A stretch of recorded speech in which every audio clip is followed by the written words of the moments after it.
Antes eu tenho até que te contar uma história que eu tenho contigo também. Eu disse, eu vou guardar e vou contar isso pra ele, eu tenho que contar. Que foi muito interessante também. Deixa eu contar primeiro, antes de fazer a minha última pergunta pra tu. Tava lá, enfim, começando a tocar também. Eu acho que você deve lembrar que tem um estúdio Barulho aqui em Recife. Aham. E eu acho que deve lembrar. Acho que ele ficava na área central aqui do Recife. Eu lembro demais. Pra quem não é de Recife, né? E aí eu tava lá esperando pra ensaiar, velho. E aí tava esperando pra ensaiar lá com os amigos. Eu tinha uns 17, 18, começando a tocar. E tava esperando a banda que tava no estúdio sair. Tava tocando um metal da porra. E na recepção tinha lá um folder, Lulu Batera. Tinha lá Lulu Batera. Já era loteria, era manutenção de bateria e tal. E se eu não me engano também tinha gravações e tinha contato. E aí, aos 17, eu não gostava muito de nome que tinha repetição, aquela coisa do garoto lá. E não gostava de nome diminutivo, aquela coisa, não, tem que ser um nome pomposo, tem que ser um nome, aquela coisa do roqueiro, né? Nossa. E aí eu comecei a falar, velho, eu comecei a apontar e comecei a falar com esse nome aqui, e o teu nome tava no meio, tinha outros anúncios também, e eu falando aqui. Se eu não tiver errado, velho, porque eu tenho uma memória muito boa.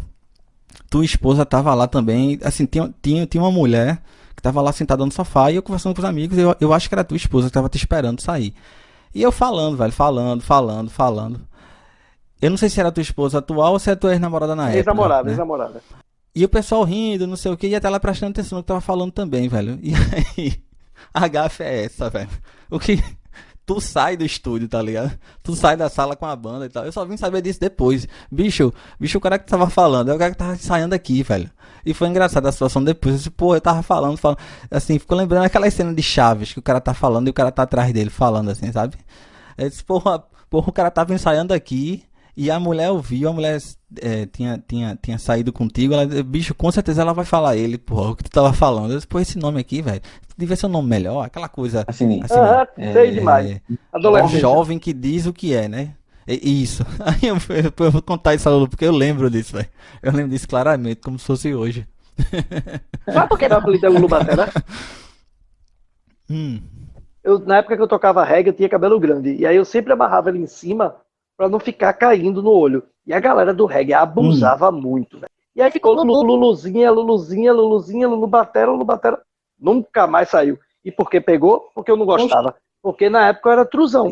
Metaleiro pra caramba aqui, pá. Até hoje. Acabou juntando tudo, Muita né? gente não sabe nem que meu nome é Luciano.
Você está em mais um episódio do Repercuta Podcast. Seja muito bem-vindo, muito bem-vinda. Eu sou Jari Tavares, o seu host aqui desse podcast que fala sobre bateria, percussão, arte. E você que já vem acompanhando aqui já sabe como funciona o Repercuta. E antes de trazer o convidado que você já deve ter visto aí na descrição, deixa eu falar sobre as plataformas onde a gente está presente. São elas, o Deezer, Spotify, o próprio Anchor. Eu estou presente também no Apple Podcasts, no Google Podcasts e várias outras plataformas gratuitas e tocadores de podcast. Olha, o Repercuta está completando um ano, não sei quando você está escutando esse episódio, ele está saindo, você que está no futuro, me escutando. Eu tô em setembro de 2021. O Repercuta completando 1 ano de existência e pode esperar que algumas novidades vão chegar por aí nesse início de 2º ano de projeto, que tem dado muito certo e tem sido muito gratificante produzir, conhecer pessoas e enfim, trazer histórias e mais histórias. E a gente se acha tão diferente um do outro, mas na verdade tem coisas que a gente é bem parecido, pra falar a verdade. Mas sem enrolar, deixa eu apresentar o meu convidado desse episódio, que é o de número 34. Para mim foi especial porque eu resolvi trazer o Lulu Batera. Também já era uma ideia antiga, demorou um pouco, mas foi possível trazê-lo para cá, pro Repercuta, pra gente bater esse papo, conhecer mais de perto a carreira do Lulu, as histórias que ele tem para contar pra gente. Ele que tem mais de 20 anos de carreira, recifense, e tocou em várias bandas, a veia mais fincada no rock, no heavy metal, pois ele que é músico da noite e conhecidíssimo aqui da cena recifense, da cena pernambucana, meu conterrâneo, o Lulu Batera. E nessa conversa a gente fala desde o início dele, você já sabe, não deixo passar o início dele na música, as dificuldades, os desafios pelos quais ele passou, histórias interessantes em estúdio, ensaio, tocando com bandas, acompanhando artistas. E é claro, a gente não pode deixar passar, a gente fala um pouco sobre o primeiro álbum solo dele, o On The Road. A gente vai falar um pouco sobre isso também. E é claro, o Lulu também fala o que vem depois disso. Enfim, o que ele pensa sobre música, sobre arte, sobre o próprio ofício dos músicos. Eu também perguntei para ele sobre parcerias. Ele também tem experiência na parte logística voltada para bateria, trabalha com luthieria também. Enfim, quis também trazer para cá um cara bastante pé no chão, como vocês vão perceber nessa conversa. É um prazer receber o Lulu Batera por aqui. E é isso, episódio 34 do Repercuta Podcast. E olha, posso dizer, novidades virão por aqui pelo Repercuta. Peço que tu indique para alguém que curta podcast, curta bateria, ou que não curta, mas que na verdade goste de boas histórias. Sempre serão bem-vindos e bem-vindas. Então vamos lá.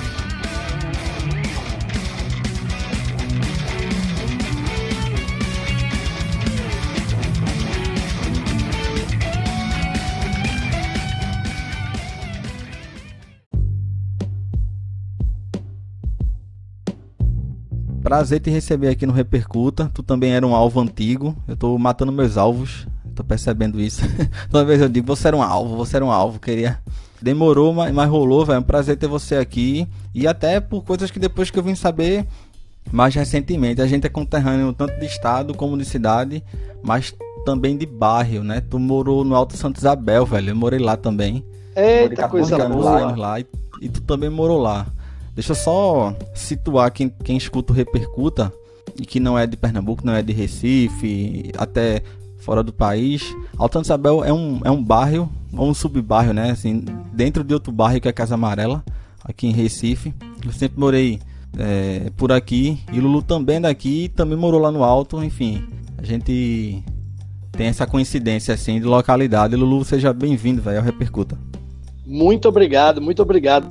Sempre digo que em todo lugar do mundo tem alguém, todo lugar que eu vou, eu encontro alguém do Alto Isabel. É incrível isso. Achei muito interessante a tua história lá no início. Tu começou tocando bateria, velho, com uma Golpe, né, de lata, que era do teu pai, né? Isso. Até vi uma foto que tu postou também, era uma Golpe branca, né? Se eu não me engano. Na verdade, não era. Parecia aquelas pilhas de latão. Uhum. Isso, Lulu, tu tinha quantos anos, assim? Foi com que idade? Cara, eu tinha por ali uns 17 anos. Da Golpe de lata do teu pai, que tem uma banda chamada Terra Seca, inclusive, né? Isso. A gente vai falar mais na frente também, que é uma das músicas do primeiro álbum solo do Lulu Batera, que faz parte do primeiro álbum dele. A gente vai falar mais na frente. Mas, Lulu, dessa bateria Golpe, da Golpe de lata, para tuas primeiras bandas, como é que aconteceu? Como é que rolou? Vai ficar à vontade aí. Tá bom. Meu pai tinha uma banda lá da rua mesmo, que eu morava lá. E aí toda vez que eles ensaiavam, eu ficava curtindo a bateria, né? Eu pirrava lá 16 anos e tal. E aí toda vez que dava os intervalos eu ia pra batera. E é engraçado que essa evolução de sair disso pra banda foi um processo um pouco demorado, porque eu não tinha experiência com música, não tinha. E aí o que eu fazia? Eu tinha um gravadorzinho de fita, aqueles gravadorzinhos redondinhos, porque ficava em cima de um suporte para ficar mais próximo ao meu ouvido e ficava acompanhando as músicas. Eu só podia tocar bateria de 5h30 a 6 horas. Era o único horário que minha mãe deixava, porque, querendo ou não, é um instrumento que faz muito barulho. E ainda é um instrumento mais simples, na mão de uma pessoa que não sabe tocar, já viu, né? Instrumento mais simples, mas pessoa que não sabe tocar igual a barulho. Incomodava muito minha mãe e tal, enfim. E aí até o período de eu começar, no intervalo, a gente ficava tocando junto, assim, eu tocando bem baixinho para não cobrir o violão e tal. Até vinha tocar realmente na primeira banda, assim, como eu fazer uma banda sólida, sabe? Me diz uma coisa, isso nessa época tu já morava lá no Alto? Não, tu morava em que bairro aqui em Recife? Não, ser criado no Alto. Saí do Alto, depois que eu me casei. Já era no Alto, né? Já era no Alto. E me diz como é que eram os eventos na época lá? Ah, então, massa. A primeira banda que eu montei mesmo, de verdade, se chamava Sátira Seca, que era um nome que até hoje não vi muita lógica, não. E aí a gente montou essa banda e a gente ensaiava, né? Era em 3 ensaios na semana. Os estúdios eram muito baratos naquela época. O estúdio era R$15, 3 horas. Então, assim, que anos atrás, né? Eu tô com 37 anos, 17 anos, daí já dá para ter aqueles 20 anos lá para trás. E aí, R$15 era muito dinheiro, mas a gente juntava aquela grana do lanche do colégio com a música em show, em grêmios. Tem uns grêmios no Alto Isabel, que é o P4 de outubro, que são agremiações carnavaleiras, né? As gafieiras. Aí a gente fez, pô, já que não tem nada, a gente ia lá, perturbava o juízo do presidente e dizia, bicho, deixa a gente fazer o show de rock da gente aqui, botava ingresso a R$2, e aí, pronto, rolava os shows. E aí foi o meu primeiro show, foi num clube chamado 4 de outubro, e aí eu tinha golpe de lado, não, no meu primeiro show não foi nem com a golpe, foi com a bateria Central, que foi minha segunda bateria. Para quem não sabe, a Central é uma bateria antiga, que só tem a pele de batida e você afinava com chave de boca.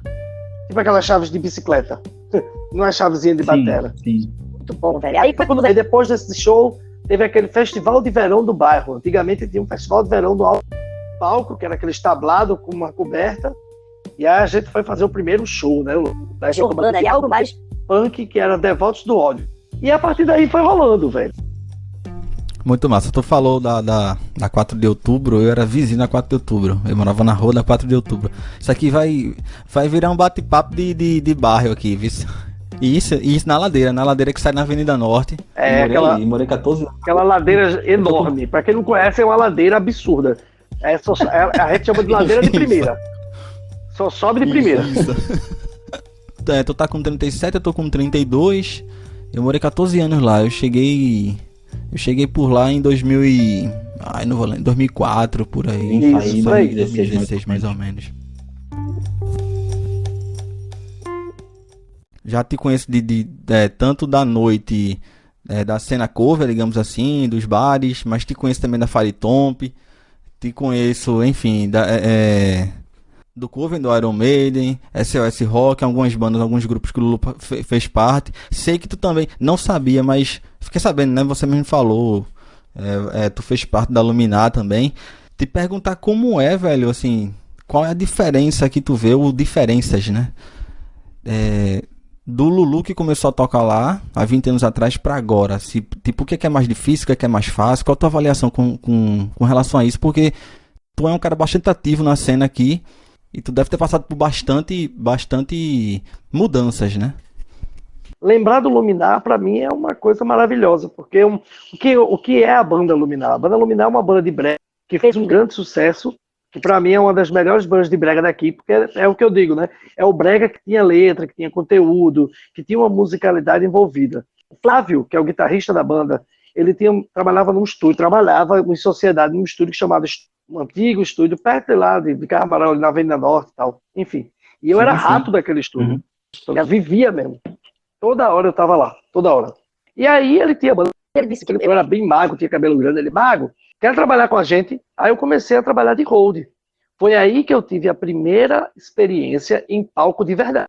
E eu comecei como hold, carregando caixa, baterista no poder. E fiquei nessa.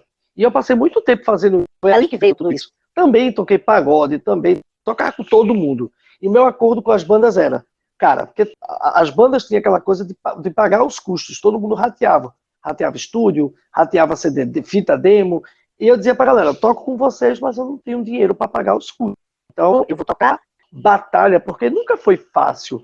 Eu não tinha grana. Fez com que eu virasse o que eu sou hoje. Talvez dar o valor às coisas que eu tenho hoje, como eu ajo hoje, a forma que eu trabalho. Eu acho que tudo isso veio como era lá atrás, saca? Eu fiz questão de te perguntar isso, Lulu, porque eu acho interessante a forma como tu se posiciona, sabe? Com relação, inclusive, não é lascando cacete em ninguém, né? Mas assim, a forma como tu se posiciona com relação à galera que é mais jovem agora, sabe? E que tem objetivos, assim, a gente tem aquele objetivo de tocar e tal. E a galera é muito imediatista, assim, né? De querer ter marca, de querer ter audiência, rede social, né? Assim, a gente vive o ápice da rede social. E eu sempre achei interessante o teu posicionamento com relação a isso, a entender o valor da jornada, tá ligado? Eu achei isso interessante. Fiz questão de te perguntar isso, de que você traga isso pra cá, porque eu acho que é uma das poucas. Assim, quando a gente vê algum discurso que tá um pouquinho para além da caixinha, isso é interessante trazer, tá ligado? É porque hoje em dia, hoje a gente tem informação com muita facilidade. Naquela época a gente não tinha informação. E olha que eu tô falando de uma época que não é nem tão antiga. É muito importante você olhar para trás para você entender o que você conseguiu. Eu escuto muito. Assim, eu não busco dar audiência para pessoas que falam mal. Explanar, de botar para fora o que ela acha, hoje em dia é bem por aí. O que eu acho é o certo. Eu acho que cada um tem sua verdade. Fez para acontecer o que aconteceu. Quando eu tocava antigamente, eu sempre fui muito pobre, nunca tive muito dinheiro. Hoje eu sou milionário, mas eu não sou milionário por ter dinheiro. Eu sou milionário por ter conquistado tudo que eu quis. Eu tenho minhas baterias, eu tenho meus equipamentos, eu sei a batalha que foi para ter tudo isso. E amigos próximos, mas hoje em dia, por exemplo, vamos lá.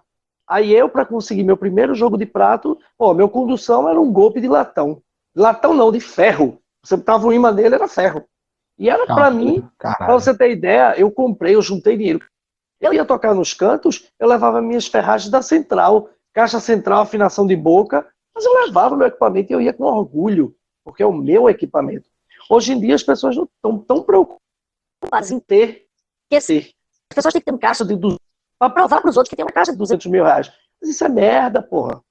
Porque o que importa é você dar valor que você tem. Se seu carro é o primeiro carro, é o melhor carro do mundo, pô. Se seu caixa é um turbo, é o melhor. Se seu caixa é um Pro Reference, é o melhor caixa do mundo. Então, assim, eu vejo que hoje em dia tem muito disso. E a internet, para mim, trouxe isso. Cara, a gente tinha orgulho de tocar num clube, num Grêmio, desse tamanho, pequenininho, para 15 pessoas. A gente indo tocar, eu levando minha bateria num carro de mão. No Limousine, indo tocar no Rock in Rio. Porque a gente estava feliz, a gente estava vivendo, a gente viveu o momento. Então, o imediatismo que existe hoje em dia, as pessoas começaram a tocar bateria e ele chega para mim, Lulu, como é que eu faço para ser endorser? É isso aí, velho. É isso que eu ia perguntar mais na frente. É muito, isso acontece mais do que você pode imaginar. Mas as pessoas não sabem o que eu passei. E eu já escutei diversas vezes. Porra, Lulu, tem sorte de ter a marca. Diga aí. É mais fácil se produzir, é mais fácil estudar hoje, é mais fácil tudo, né? E aí acaba se tornando um parâmetro, né? É tudo muito, muito, muito na mão. Eu lembro, acho que passou por isso também, pra você conseguir uma fita de uma videoaula, velho, era um parto pra conseguir uma videoaula. Nossa, sei lá, nossa, eu lembro que eu tinha, quando já tocando já há alguns anos, eu tinha uma namoradinha, que eu ia pra casa dela, ela tinha um poder aquisitivo melhor, e, cara, eu namorava mais com o computador dela do que com ela.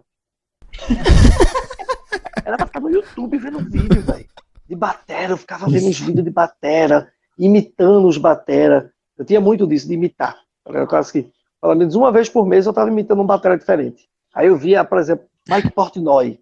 Aí eu, eita, porra, aí ficava querendo ser o Mike. Ficava assim na bateria, com um som parecido com dele. Aí depois Mike Terrana. Aí depois o Newport. E por aí vai. E por aí segue. Massa, eu achei massa isso porque eu vou falar um pouco mais na frente, eu quero que tu fale um pouco, já pincelou a coisa dos endorsers e tal, fala mais na frente das marcas que te apoiam, porque apesar de tudo isso e tudo que tu construiu, é muito pé no chão, enfim, tem que levar baterista pé no chão, que o Lulu é um deles também, tem que levar.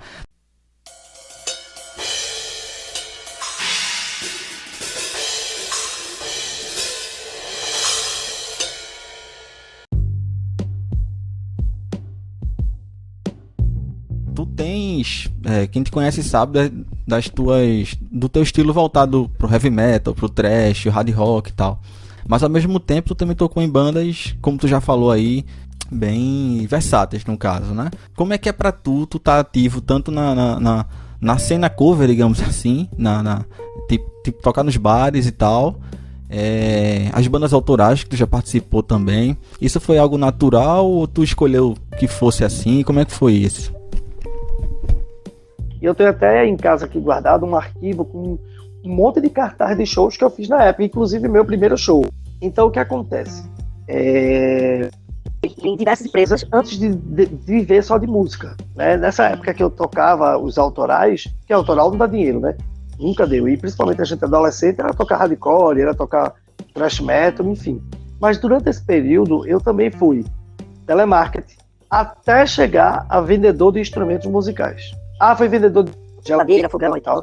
E eu, era massa. Essa foi uma época até meio pesada na minha vida. Todo mundo bebendo muito, mas não nas mesmas proporções que naquela época. E aí eu comecei a trabalhar como vendedor de instrumentos musicais. Foi onde eu passei 5 anos da minha vida, que foi um período de músico profissional. Quando eu comecei a trabalhar, aí eu fiquei tocar cover, que é o que dá grana, e trabalhar na loja. E aí chegou um certo ponto que eu disse, não tá dando para conciliar as duas funções. E eu escolhi viver só de música. Por que cover? Porque é o que paga as minhas contas. Gravar, eu gravo muito para os outros, a galera me contrata para gravar, eu vou, gravo as baterias, tenho um serviço de luthier e o cover. O que dá grana para pagar as tuas contas é tocar na noite, onde eu tenho uma média de 25 shows para frente por mês, tá ligado? Aí tá outro, um salve no meio aqui, a turma faz, Lulu, por que tu não toca sertanejo? Ou tu pega artistas de renome e vai tocar? Pessoal, por quê? Porque os artistas grandes, eles viajam muito. Para fazer várias cidades do interior, outros estados, você passa 15, 20 dias fora de casa. Eles ganham até o mesmo cachê que eu ganho. Porque eu vou num pub, vou num bar, vou numa... Toco 2 horinhas de show, 20 minutos eu tô na minha casa. Às vezes 2, 3 shows na noite, dando conciliar entre um e outro. Então eu encontrei uma forma de poder pagar minhas contas. Te conheci assim, eu sabia que tu existia, né? A gente nunca trocou ideia nem nada. Foi no tempo que tu trabalhou na loja de instrumentos mesmo. E eu acho que tu teve bastante acesso também à logística das coisas, né? O quanto custa para importar, esse tipo de coisa, né? Isso é interessante. Verdade. E essa parte foi fundamental na minha vida como músico. Como lojista, eu tive a oportunidade de entender como é que é a parte do dinheiro da música. Você pega no chão, né? Eu acho que tudo tem a parte lúdica, tem a parte amorosa. Eu conheci representantes comerciais, marcas, fábricas, e foi aí que eu comecei a entender como é que é o lado da música. Pronto, já até puxando um gancho porque a gente vai conversar posteriormente, foi aí que eu qual é a representatividade do porquê um determinado músico. A loja de instrumento musical que eu trabalhei durante 5 anos trouxe isso. E a loja que eu trabalhei, eu tinha uma abertura muito legal com os proprietários. E aí tinha uma abertura com os caras.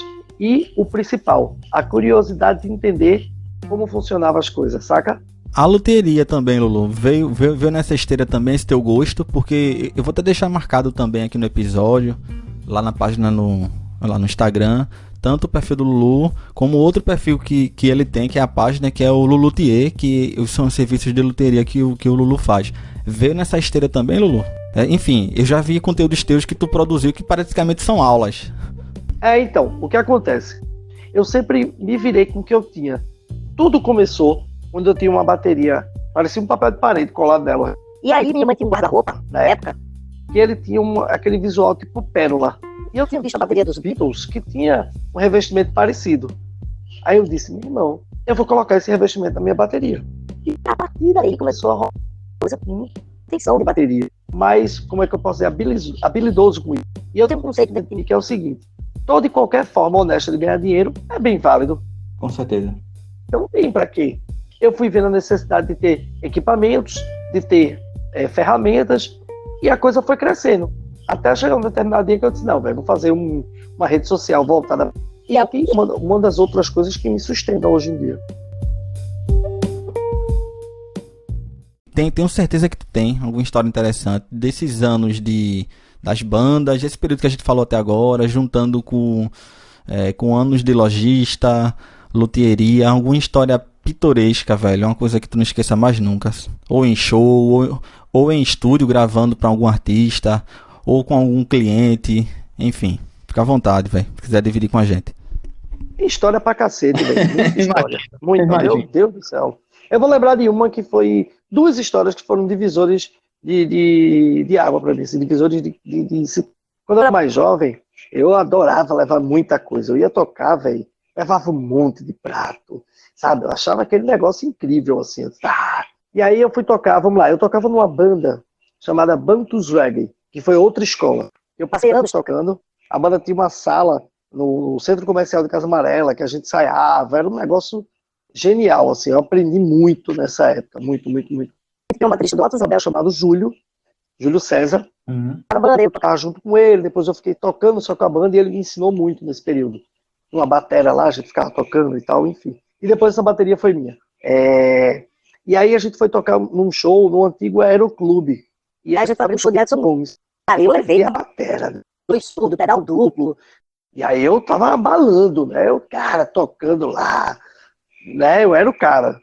Meu irmão, quando a bateria de Edson Gomes entrou, usando a bateria, a primeira virada, assim, na cara, que aquilo mudou minha vida. Mudou, a sério, real. Que ele deu a primeira virada, pará. Vai, eu fiquei olhando para aquilo, eu digo, meu Deus, o que é que eu tô fazendo da minha vida, velho? Aquilo ali foi... Não, aquilo foi genial. E uma outra história bem parecida com isso também, eu jovem, né? E aí eu fui gravar para um artista, eu tava começando essa coisa.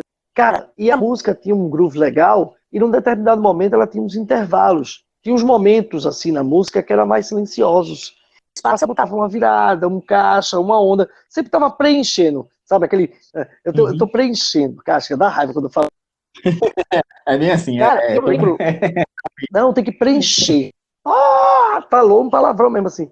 Aí eu parei no que foi. Ele disse, meu irmão, toda vez que deu uma parte mais calma na música, tu dá uma virada. Agora que tu gastou, que tu mostrou que sabe. Tem história de eu tocando bêbado, eu fui tocar num show de metal, que foi um ônibus buscar, foi 3 bandas num ônibus. Aí foi tocar, não lembro onde foi. Velho, tinha um baixista, que eu não lembro o nome dele, de uma determinada banda, que o cara levou um bar pra dentro do show, do ônibus. O cara abriu um isopor, que tinha tudo, rum, vodka, bêbado. Eu não sabia nem o que eu tava fazendo, eu parava no meio da... pra saber onde é que eu tava. Repercuta. Que assim, tocasse em muitas bandas. E aí como é que surgiu a ideia de tu fazer o teu álbum solo? Se já era uma ideia antiga, ou se foi com o tempo que tu foi sentindo que a coisa foi acontecendo e tu se sentiu inclinado a compor? Eu toco, né, um pouco de guitarra baixa e violão. Então, assim, eu sempre participei desse processo. E sempre fui uma mente criativa, eu sempre gostei de criar. Eu sempre tive muitas ideias guardadas, assim, eu tinha ideia, guardava. Algumas ideias serviam para bandas, outras ideias não serviam. E eu ia nessa realidade, né? Faço aqui, faço ali. E eu comecei a trabalhar com algumas marcas, que eu fui endorse e tal, eu comecei a fazer workshop. E eu fazendo workshop, eu sempre tocando música dos outros. E eu pensei, por que não tocar minhas músicas? Sabe? Eu tenho ideias. E foi aí que eu comecei. O Daniel Farias, um grande guitarrista, um dos caras que eu digo assim, que sabe o que eu quero na bateria. Ele tira o meu som. Viveu o que eu vivi essa época do autor. E aí ele me ajudou a montar um home studio. Comprava uns caixinhas de referência, uma plaquinha de áudio. Eu já tinha uma bateria eletrônica da Holiday. Comprei uma guitarra e um baixo. Tal. Ele me ensinou a usar o software de forma bem embrionária para poder registrar as ideias. E aí eu comecei, num período de 1 ano, na cabeça, a fazer música. E aí eu comecei a fazer as músicas. Ia fazendo, ia guardando. Aí depois eu voltava e continuava. 9 músicas. Quando eu constituí essas 9 músicas, eu disse, pô, eu tenho 9 músicas. Aí eu gravava guitarra baixa e bateria eletrônica. Quando eu cheguei nesse número de 9 músicas, aí eu disse, agora tá na hora de gravar. E aí Daniel veio, pegou essas 9 músicas, organizou tudinho, e desse demo virou a guia para eu gravar as músicas de verdade. Foi aí que eu fui para um estúdio palco, estúdio esse que eu tenho uma parceria incrível, do meu amigo Gabriel. Fui para o estúdio, aí gravei a bateria, gravei as guitarras aqui em casa mesmo, usando um recurso tecnológico chamado Kemper, que é um hack de guitarra que meu amigo Randall me emprestou e gerenciou as guitarras junto comigo. Depois gravei o baixo, e aí, bicho, a coisa foi tomando forma, foi fluindo. E aí a música foi ficando bonita, a coisa quando vai ficando organizada, vai ficando... Sendo que faltava algo. Ficou todas as músicas prontas, bonitas, mas faltava algo. Porque assim, Eu não sei solar Uhum. e não sei cantar, né? Eu não tenho voz para isso. E aí eu pensei, cara, vou botar vocal. Mas para esse primeiro disco eu queria fazer algo. E foi aí que eu disse, cara, vou chamar uns guitarras que eu gosto, uns amigos, para participar. Aí eu chamei o Antônio Araújo do Corsos, chamei o João, muitos anos com o Paulo Ricardo do RPM, chamei Nenel Salles, né, do meio gospel, chamei o grande Robertinho do Recife, uma lenda da guitarra mundial, Vitamina percussionista, entre outros. A coisa tomou forma mesmo, sabe? E aí eu fiz todo um processo de fotografia e arte da capa, o Daniel Pio, vocalista da banda Terra Prima, grande amigo. Meu irmão, e bicho, e aí foi aí que saiu o disco, fluiu, né? A coisa aconteceu. Achei interessante tu contar, porque o processo que me vem na cabeça é que tu conseguiu, na minha opinião, conciliar a tua referência do metal, do rock mais pesado, do heavy metal e tal, com outras referências que teoricamente o metal não abarca, tá entendendo? Demais. Com referências regionais, inclusive, assim, não que não abarque, mas não é tão comum, né? E para destacar aqui, três músicas que pra mim são as que eu mais curto no álbum, se tu puder, se tu quiser detalhar um pouco elas, a On The Road, que é a homônima, né, o nome do álbum, isso por conta da ambientação dela, eu curto bastante, Lulu. Uma outra é a Dark Vision, eu acho que por ser meio progressiva eu curto a pegada dela. E não podia deixar passar meio de Recife, velho. Por causa do caráter mais regional dela, assim, sabe? E aí eu acho que mostra um pouco da tua influência também pra fora do rock, sabe? Que tu trouxe. Se tu quiser falar um pouco dessas músicas. Essas três músicas diversificam bem o disco. A On The Road, que é a música título do álbum, é meio uma coisa do tipo, peguei minha moto e tô dando uma volta, sabe, sem destino, sabe? Eu tô andando, tem esse universo. Essa música tem o João Marquis, eu fiz guitarra baixo, batera, e toda a parte de composição do disco toda são músicas minhas. Quando não tinha cliente, eu ficava tocando uma guitarrinha e tal, e daí eu botei a primeira nota, né, que é o Ré ali, tal, e a coisa foi fluindo, e eu guardei essa ideia, essa coisa de ir na estrada, de liberdade. É uma música que se tu estiver dirigindo teu carro, tu vai longe, assim, cara. A música Dark, o título já tem a referência a uma das bandas que eu tinha, chamada Dark Vision, do que era a banda. Então, quando eu compus ela, eu já pensei no que eu tinha vivido naquela Dark Vision, que foi a minha primeira. E a música Made in Recife, eu tava meio desgostoso com ela, assim. Não tava muito feliz com o resultado dela, até que Daniel Farias fez, meu irmão, mas vamos gravar? E foi aí que a coisa fluiu. Porque aí eu chamei Vitamina, que é um grande percussionista, e ele botou muito, que até no final, né? Quando ele terminou de gravar, ele falou isso. E eu digo, oxi, vai ser a única coisa falada no meu CD inteiro. E é um termo muito. Eu curto. É muito nosso isso, né? É muita frescura. Demais, velho, demais. E ficou. Não teve como sair. Agora, uma coisa que eu ia falar que eu levei muito como referência no meu disco foi o lance da música, da musicalidade. Eu escutei muitas pessoas dizendo que é um disco instrumental que não é chato. E isso pra mim valeu muito. Todo mundo tinha me irmão, o disco é massa, porque tu começa a ouvir quando terminou o disco. Mas a musicalidade que o disco tem, quando eu compus, é muito voltada à música. Estrofe, refrão, introdução. E normalmente quando você escuta algo, é meio que um demonstrativo de exercício. Musicaliza e joga dentro. E isso eu acho uma coisa meio triste, assim.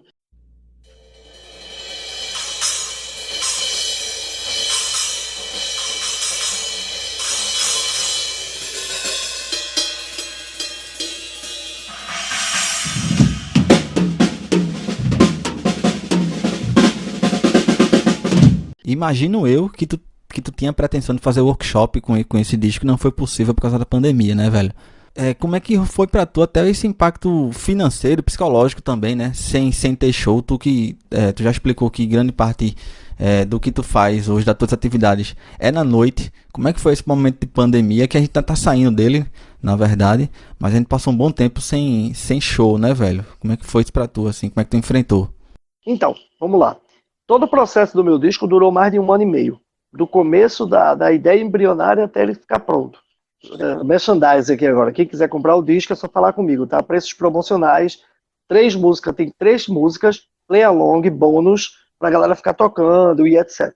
Quando terminei todo o processo, que o disco chegou, as caixas de CD chegou pra mim, veio a pandemia. E eu já tinha toda uma estratégia de divulgação do disco. Eu ia fazer diversos estados, já estava certo em parceria com minhas marcas para rodar o Brasil, para fazer um monte de coisa bacana com o disco. E aí veio a pandemia. Eu esperei um pouco na esperança de que isso, infelizmente, não foi. E aí eu fiz um lançamento online, que foi muito bacana, teve uma repercussão, chegaram junto com premiações, na estrutura de trabalho que seria de divulgação do disco. Joguei no Spotify, tem disponível em todas as plataformas digitais, mas assim, ainda estou com um carregamento. Uma parte dos meus discos foi vendido, eu fiz um pedido novo, estou criando uma estratégia de trabalho para ele, fazer uma divulgação nova. E como é que foi o impacto com a pandemia? Cara, foi difícil.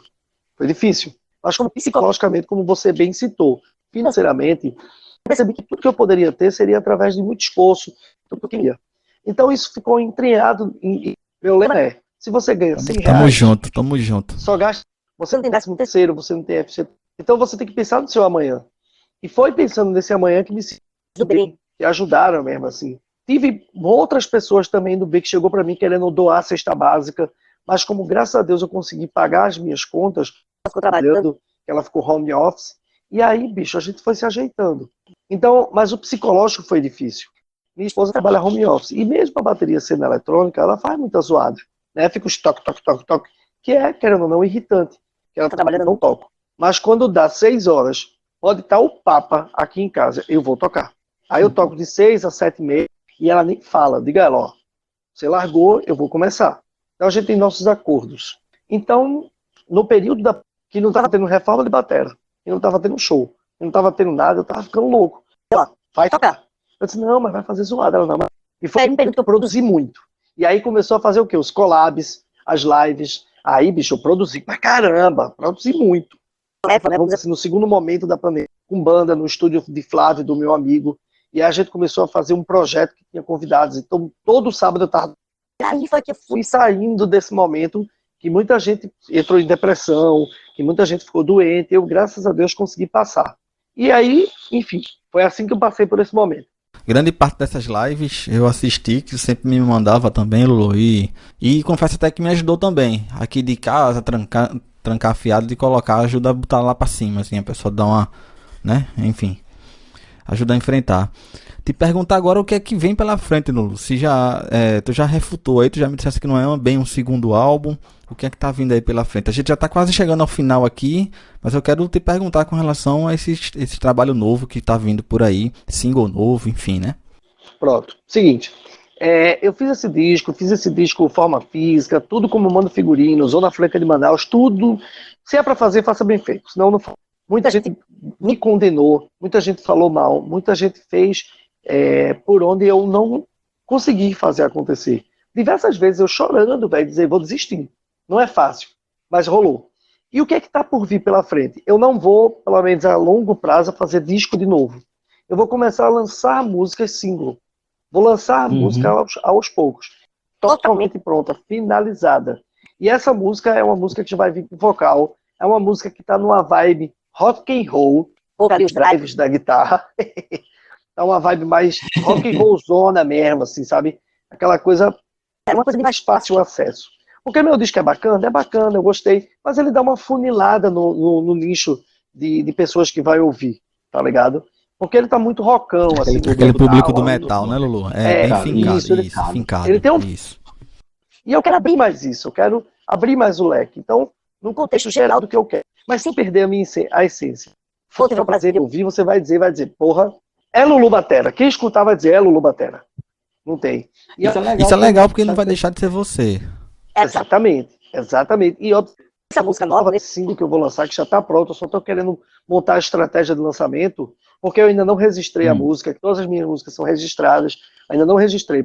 Mas essa música tem vocal, que tem a participação do grande vocalista Rafa Emery, que toca comigo na banda All Stars da Noite, e ele fez uma letra massa, uma letra altamente motivacional, assim, que fala a respeito de você mesmo, sabe?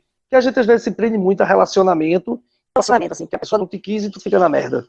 Basicamente isso. Então a gente fala sobre isso na letra totalmente dele, e também tem participação de Leandro, e os solos, Felipe Melo, que toca comigo na banda. Então, se prepara, vou lançar essa, depois que eu trabalhar ela, vou lançar outra, e quem sabe no futuro, quem sabe não vem um On The Road 2, né?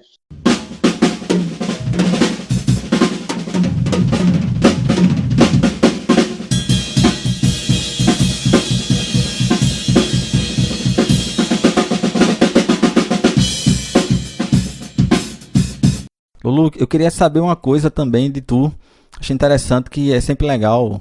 Eu gosto de dividir aqui, assim. Tem as histórias para quem toca e para quem não toca, mas também tem a parte um pouco mais específica para quem toca, para quem é público aqui do Repercuta e gosta de saber do set, que sempre, tipo, não deixa passar isso. Mas no teu caso, eu achei vai ser peculiar te perguntar isso, porque tu tem um set eletrônico, com a tua bateria eletrônica, tu pode explicar um pouco. Tu tem um set que seria o set do On The Road, por exemplo. Tu tem um outro set para trocar na noite, que é mais reduzido. Enfim, fica à vontade para tu destrinchar como é que tu gosta de montar as coisas, o que tu curte, se tu tem alguma mania, algum prato que tu curta muito, algo que tu não gosta de usar, enfim. Baqueta, pele, o pessoal gosta de saber disso, sabe? O que tu curte usar. Eu não tenho um kit pré-definido. Eu não sou um baterista que toco sempre com a mesma coisa, tá ligado? Eu acho assim, como eu sou um músico que toca com diversos artistas, como eu sou um músico que toca com muita gente diferente, eu tenho que estar preparado. Mas também, como muitos lugares, eu abri pro rock dentro do apartamento de alguém. Então, eu tenho que saber lidar com isso. E como eu sou um músico, eu tenho diversos kits. Eu não tenho um kit só, eu tenho 2 kits. Eu tenho a Roland e tenho um outro kit que eu montei menorzinho, que é que eu uso com a Walkman. Tá no YouTube, tá lá no YouTube. Eu postei, é o som dos anos 80. Aí são 3 tons, 8, 10, 12. Vou dividir para mim configurações dos sonhos. Tenho diversos caixas, de 14, de 13, de 12, de 10, tenho diversos, que é aquela velha máxima que eu digo, por que tu tem muito caixa?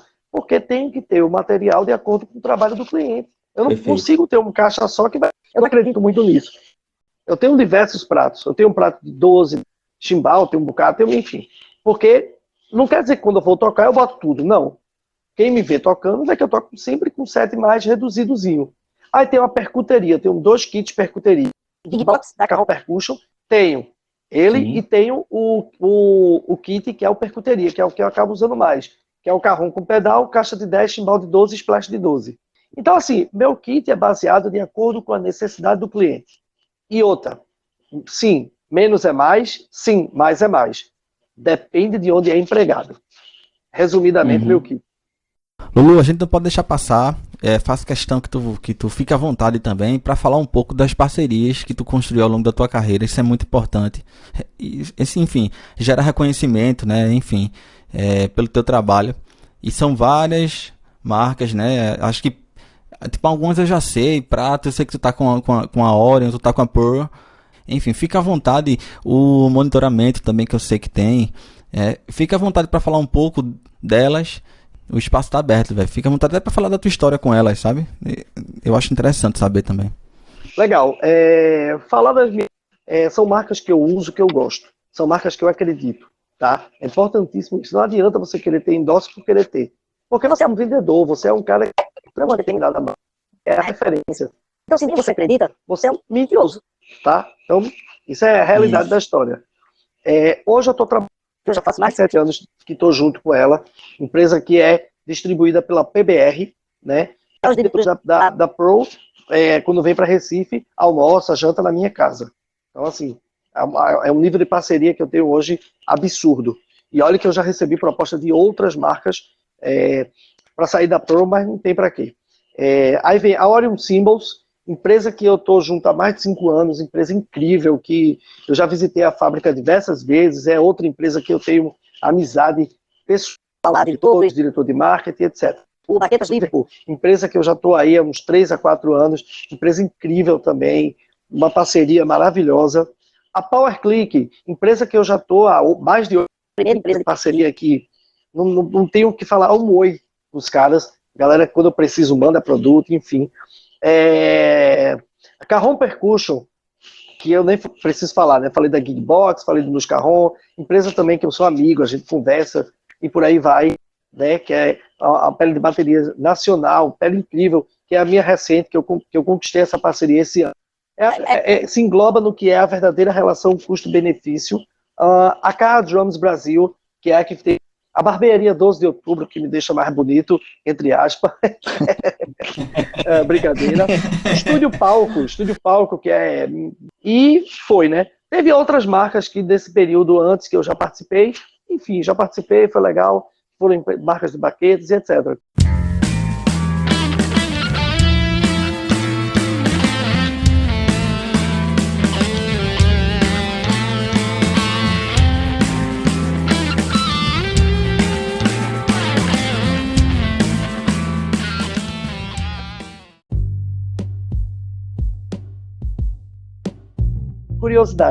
Curiosidade.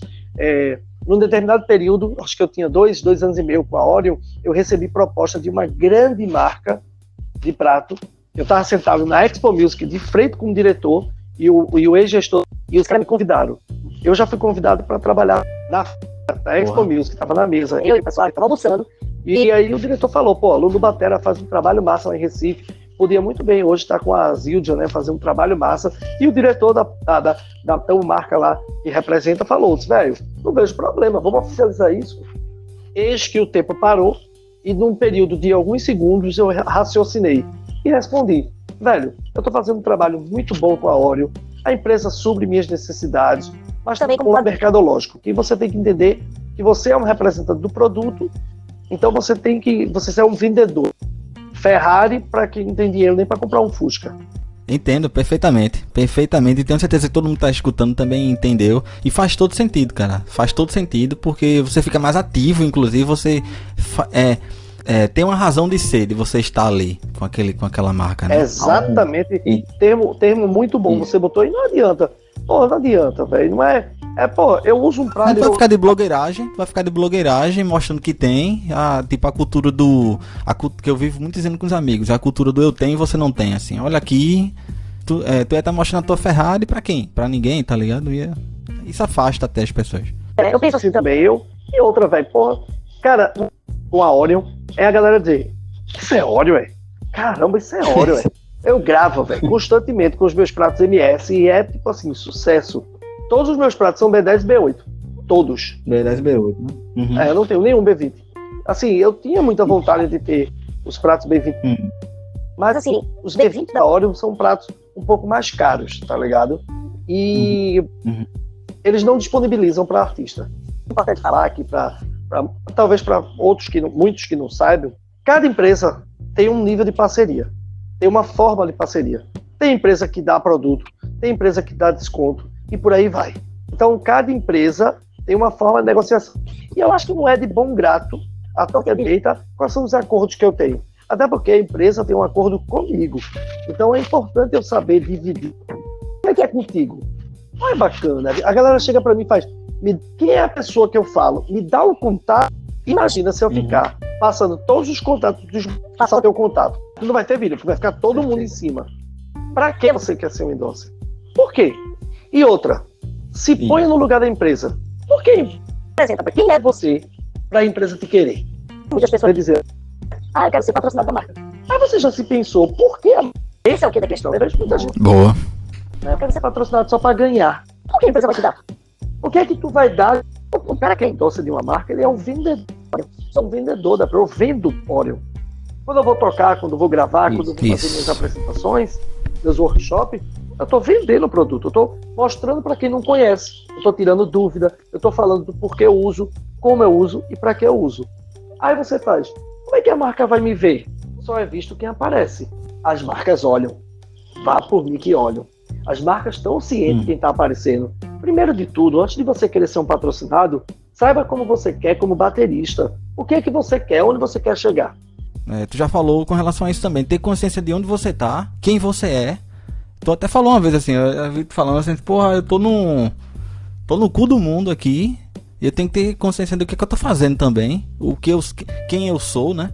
Porque uma parada que tu falou também que eu me identifiquei bastante, velho, uma vez. Eu disse, porra, é isso, assim, porque eu também penso assim, essa coisa de pessoas criarem vínculos com pessoas que se conversam, mas não são necessariamente por conta do que elas são, mas sim pelo que elas representam, assim. Pelo que elas... Exatamente. Pelo vínculo, e não é aquela relação de pessoa a pessoa, assim. Tipo, é isso que tu tá dizendo aí, de me dar o contato de fulano E aí, mecanicamente, você vai lá e você aciona fulano. E faz diferença. Não, isso aí não leva a nada. Sempre na vida vão ter pessoas que vão falar de você. Bicho, para ter pessoas para te dar bons conselhos, não vai ter. E você não imagina. Então, não dê audiência. Foque no que você quer. Foque no que... Cara, como eu, que morei minha vida toda, um menino pobre, e conquistar o patrocínio da maior marca de bateria do mundo. Exatamente. Sabe? Eu nunca imaginei que isso era possível na minha vida. Nunca. Oxi. Era, né? Que ainda era Luciano, que Lulu Batera veio depois. Nunca imaginei. E hoje eu sou amigo dos caras pessoais, da representação nacional da marca. Amigo. Então, assim, é possível? É possível. Primeiro de tudo, cara, eu lembro como fosse hoje. O meu contato com a Pro veio na época da loja. A minha primeira bateria veio com um grande baterista, André Jung. Ele conversou comigo, ele viu o setor, meu setor de bateria, que era no primeiro andar, era um negócio. A economia estava boa, a loja era bombada de Pro. A gente encheu de bateria, tinha de export, reference, tinha tudo. Cara, quando ele chegou, que olhou para a loja, ele disse, cara, que loja organizada, tá tudo muito bonito. E aí, o diretor da empresa me apresentou a ele, falei como fã. E aí, ele conversando, ele fez, meu irmão. Aí ele perguntou, qual é a tua bateria? Eu disse, eu tenho uma Tama. Eu tinha uma Tama dos tonzão gigante, aqueles power tom, assim, bom, tudo grande. Horrível, Deus me livre. Nunca mais eu quero isso na minha vida. Não gosto de tambor grandão. Aí, ele falou, qual é a tua bateria? Porra, tu vendendo Pro, mas não tem lógica, né? Eu vi que tu toca, tu é um cara que faz shows e tal. Eu disse, Ele, não, vamos mudar isso. Uma bateria pra você. Passou, e aí veio a minha bateria que eu tenho até. E minha bateria hoje é nova, que chega a dar medo. Não tem ferrugem, eu cuido. Aí, num determinado dia, ele mandou uma foto pra mim, no e-mail. Lulu, olha essa bateria, era a minha bateria. Sparco, eu adoro Sparco. Coisa mais linda do mundo. Aí ele fez, eu vou vender essa bateria, a gente vai vender essa bateria para você por preço de custo. Como se fosse a loja comprando. Aí eu falei com o dono fez a ponta e comprei. Minha bateria até ficou em exposição lá uma época, no workshop do Jean Donabello, baterista que tocou no Sepultura. Cara, aí foi que rolou o primeiro contato. Veja como as coisas fluem. Veja como a coisa acontece. Como eu comprei a bateria? Eu comprei a preço de custo.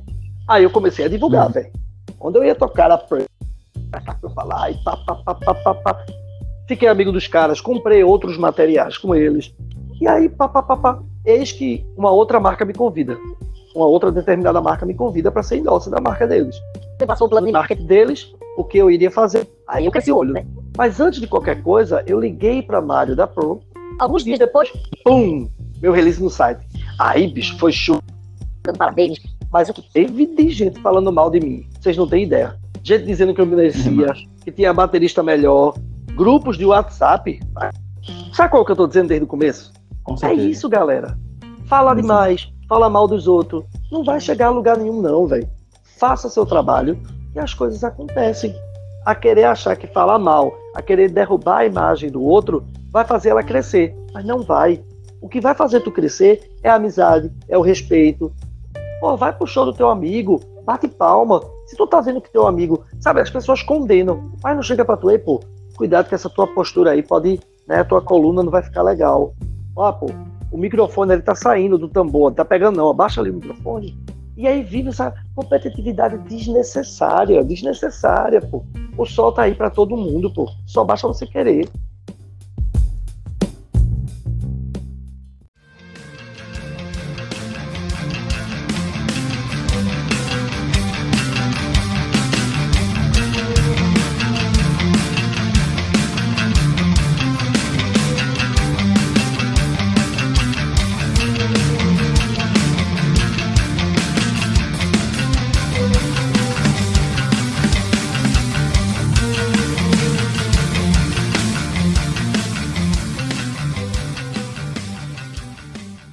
Tem falado muito dessa vida fast food, assim, essa coisa dessa rapidez, desse interesse todo, né? Viram fast food, pessoas viram fast food.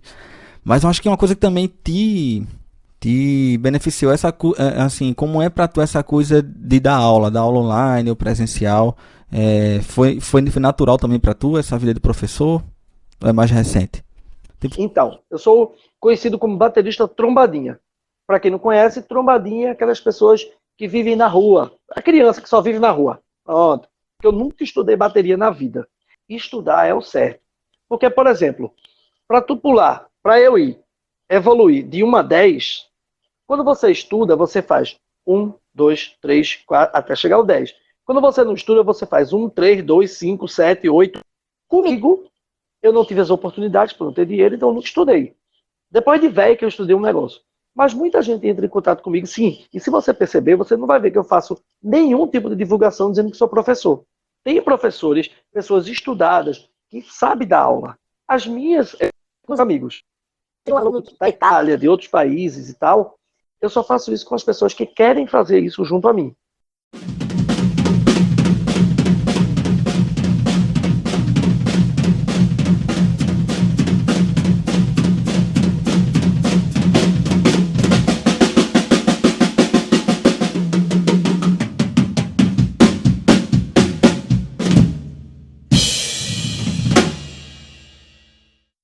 Vamos lá, Lulu Batera, uma música importante pra tu e um disco importante pra tu. Roots da Sepultura, porque para mim é uma das maiores obras-primas do metal brasileiro, mundial e que seja. Porque foi uma banda que, com suas culturas, com suas... é um dos melhores discos do planeta. É uma música. Isso aí, velho, para mim é uma das coisas mais difíceis do mundo, porque eu gosto de tanta coisa que eu não vou conseguir chegar e dizer uma música aqui não. Então eu pulo. Agora, um livro que tu curta, que tu indica pra galera, e um filme. Livro que tem que ser o livro de cabeceira, que por sinal eu vou começar a ler ele de novo. É Eu S.A., do Gene Simmons do Kiss, o baixista do Kiss. É incrível, porque esse livro mostra a trajetória dele, desde criança até o que ele é hoje. E, meu irmão, eu me vejo muito nele. A vontade de trabalhar, o lance, sabe, o lance de divulgar, o lance de fazer. Leiam esse livro. É incrível. Cara, uma série que eu achei muito bacana, eu gosto muito de comédia, né? E tem uma chamada Brooklyn Nine-Nine, que é uma série policial que é bem engraçadinha, assim, então indico essa para vocês. E falasse um filme, né? Isso. Qualquer um com Ed Murphy, um tira da pesada. Eu sou fã dos anos 80, Ed Murphy é minha infância. Então qualquer filme dos anos 80 de Ed Murphy é o melhor para mim. Escolhe 5 bateristas, Lulu, que são referências pra você. 5 bateristas que são referências. Igor Cavalera, Metallica, são os 2 primeiros bateristas que fez. Depois, em terceiro lugar, vem o Nico McBrain do Iron Maiden. Pronto. Fundamentais para eu virar bateria, para eu virar baterista. A galera que fez, eu vou deixar passando, porque tem muita gente, bateristas legais, regionais e mundiais. Tu lembra o primeiro show que tu foi ver e o primeiro show que tu tocou? O primeiro eu acho que tu já falou que tu tocou, que é lá da 4 de outubro. E o primeiro show que tu foi ver na vida? Cara, A primeira vez que tu viu um baterista tocando, assim, que tu disse, porra, é aqui. Caramba, velho. Tá aí, tu me pegou agora. Eu tô tentando lembrar. Um dos primeiros shows que eu vi foi de show de rock que rolava no Veneno. Um clube Veneno, outro Grêmio esportivo. E ele tinha uns shows lá que eu lembro que eu ia quando era pirraco. Eu ficava olhando aquilo assim, caramba, é isso que eu quero. Mas dizer o show específico assim, eu não lembro, não. Mas o Veneno também. Veneno, eu sou conterrâneo do Veneno também. Quando tu vê alguém tocando, algum baterista tocando, qual é a primeira coisa que te chama a atenção, assim? A primeira coisa que tu procura no cabra ou na cabra? O groove. Um bom groove me conquista. Se tiver um groove bonito, eu posso estar... Bicho, eu posso estar onde for. Mas se tiver aquele groove que me chama a atenção, eu já olho logo. Digo, opa, é aqui. Um momento de realização pra tu na tua carreira até agora e um momento de arrependimento, ou se não for arrependimento, algo que tu faria diferente, se você pudesse. O momento de realização é hoje. Porque com hoje eu consigo olhar para trás e ver tudo que eu passei para conquistar o que eu tenho. E mesmo são tão feliz porque amanhã eu vou fazer mais. Então, se eu acordar amanhã, porque todo dia quando a gente acorda é uma vitória, tudo que a gente pode planejar, então vai ser incrível. Então, para mim hoje é o melhor momento. Agora é o melhor momento. Porque é o momento que eu tenho de olhar para trás e agradecer pelo que eu tenho e planejar o dia amanhã. E um momento que eu acho assim que foi triste, uma coisa que eu meio que me arrependo, assim, bem real, é de não ter estudado no começo. Te agradecer por esse momento aqui, velho, por se disponibilizar. Várias vezes a gente marcou e desmarcou. Teve dia que o Lulu não pôde, teve dia que eu não pude, enfim. E te agradecer, velho, aqui por esse bate-papo, pela disponibilidade. Quero que tu deixe um último conselho para quem está começando a tocar bateria agora. Essa é a minha última pergunta. Deixa teus contatos para quem, enfim, quem quer ter aula, quem quer fazer a manutenção da sua bateria, quem quer trocar uma ideia contigo, enfim, procura o Lulu, vou deixar marcado também, para quem quiser adquirir o CD dele, ouvir o CD dele também, ou até fazer alguma compra, que o Lulu sempre vive vendendo, fazendo vendas de instrumentos também. E te deixo também esse espaço para tu mandar o último recado, um abraço, e as portas do Repercuta estão abertas aí. Quando quiser voltar, tamo junto. Tá bom. Muito obrigado a todos que ficou até agora. É muito bom, né? Relembrar todas essas vivências, é muito bom olhar para trás e ver tudo que a gente viveu. É muito gostoso. Que eu quero deixar para todo mundo cara, o mundo de pessoas egoístas, de pessoas que se acham, que querem ser melhores uma do que as outras. Cara, isso não vai levar a lugar nenhum, tá? Vamos ajudar o outro, vamos estar junto, sabe? Ninguém é melhor do que ninguém. Todo mundo é igual. O caráter é único. Sejam todos vocês pessoas melhores. Como baterista, se encontre, toque, pelo amor de Deus. Muitas das vezes a gente se enfoca pelo nosso próprio ego, de querer ser mais. Entenda o conceito do que você está fazendo e faça o seu melhor. E, principalmente, estude. Estude. Não é só estudar teoria, não. Estudar é você enxergar o outro, é você ver os vídeos, é você estar ligado do que o outro está fazendo. Com esses conceitos, eu acredito que a gente vai criar um mundo melhor, sabe? Então, é isso que eu quero deixar para todo mundo. Agradeço mais uma vez, peço desculpa porque se prolongou, porque se deixar, fica até amanhã. Se botar Lulu Batera no Google, aí eu já estou até famoso, viu? Quando bota no Google aparece um monte de coisa, se botar Lulu Batera. Eita porra! É famoso, mas que merda. Não, brincadeiras à parte, @Lulu Batera, e a partir de lá você consegue ver todas as minhas redes sociais. Peço que quem quiser ouvir meu disco, vai lá no Spotify, Deezer, na sua plataforma, na maioria das plataformas já tem lá o material. É isso. Obrigado de coração.